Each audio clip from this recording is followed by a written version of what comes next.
राधे राधे दोस्तों, स्वागत है आप सबका हमारे यूट्यूब चैनल आज के ज्ञान में। कार्तिक मास का 28वां अध्याय प्रारंभ करने वाले हैं, तो वीडियो में लास्ट तक बने रहें। अगर आप सब ने हमारा चैनल सब्सक्राइब नहीं किया तो चैनल सब्सक्राइब कर लिए। कथा प्रारंभ करते हैं। पढ़े सुने जो प्रेम से वो हो जाए शुद्ध स्वरूप। ये का 28वां अध्याय कार्तिक करे अनुपूप। धर्मदास ने पूछा, मैं सुना है कि जय और विजय भी भगवान विष्णु के द्वारपाल थे। उनके पूर्व जन्म में ऐसे कौन से पुण्य किए जिसे भगवान के स्वरूप धारण का वैकुंठ तो आपके द्वारपाल हुए थे? दोनों परिषदों ने कहा, ब्राह्मण पूर्व काल में तर्षण विधि कन्या के देवदूत के गर्भ में महर्षि कदम की दृष्टि से 2 पुत्र उत्पन्न हुए, जो बड़े ही नाम जय और छोटा का नाम विजय हुआ था। पिछले उसकी देवहूति के गर्भ में योग धर्म के जाने वाला भगवान कपाल उत्पन्न हुआ, जो जय विजय सदैव भगवान की भक्ति में तत्पर रहते थे, निरंतर अष्ट क्षेत्र मंत्रों का जाप करते थे, वैष्णव व्रतों का पालन करते थे। एक समय राजा मरुत ने दोनों को अपने यज्ञ में बुलवाया और वहां ब्राह्मण बुलाया और विजय आचार्य उन्होंने यज्ञ के संपूर्ण विधि पूर्वक यज्ञ में अंत में अधर्ष्य के पश्चात राजा मरु ने दोनों को बहुत ही धन दिया। धन लेकर दोनों भाई अपने आश्रम पर पहुंच गए।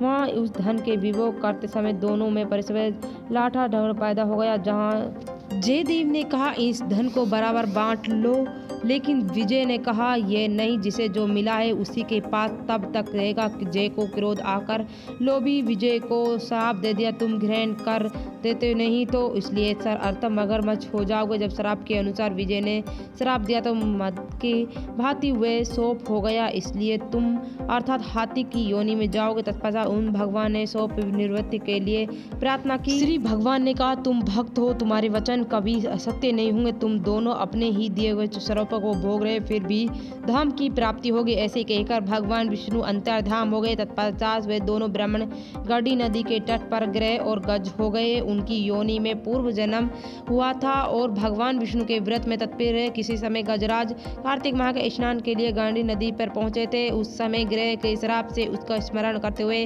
गज को पड़ गया। ग्रह को पकड़ने जाने पर गजराज ने भगवान रामानंद का स्मरण किया। भगवान विष्णु शंख चक्र और गदा धारण किए वहां पर प्रकट हो गए। उन्होंने चक्र चलाकर ग्रह और गज को उद्धार किया और अपने जैसा देखकर वैकुंठ को ले गए। वे स्थान श्री क्षेत्र के नाम से प्रसिद्ध हो गया। वे दोनों विश्व विख्यात जय और विजय हो गए। दोनों भगवान विष्णु के द्वारपाल हुए थे। धर्मदास, तुम भी ईश्वर और द्वेष को त्याग कर सदैव भगवान विष्णु के व्रत में स्थिर होते हैं। सब दस्य कार्तिक माह के वैशाख के महीने में सदैव प्रातःकाल स्नान करते हो, एकादशी का व्रतों का पालन करते हैं, तुलसी के बगीचे की रक्षा करते हैं। ऐसे करने से तुम्हारे शरीर के अंत होने पर भगवान विष्णु के परम पद की प्राप्ति होगी। भगवान विष्णु को संतुष्ट करने वाले तुम इस व्रत को बढ़कर ना तो यज्ञ, ना दान और ना ही तीर्थ है।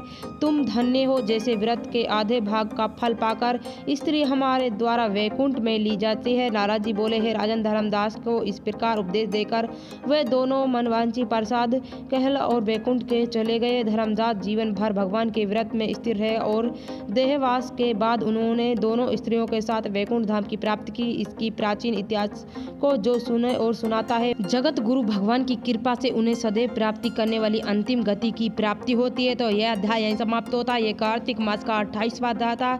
अगला अध्याय अगली वीडियो में। वीडियो अच्छी लगी तो वीडियो को लाइक से जरूर करना। कमेंट में भगवान विष्णु और माता लक्ष्मी जरूर लिखना।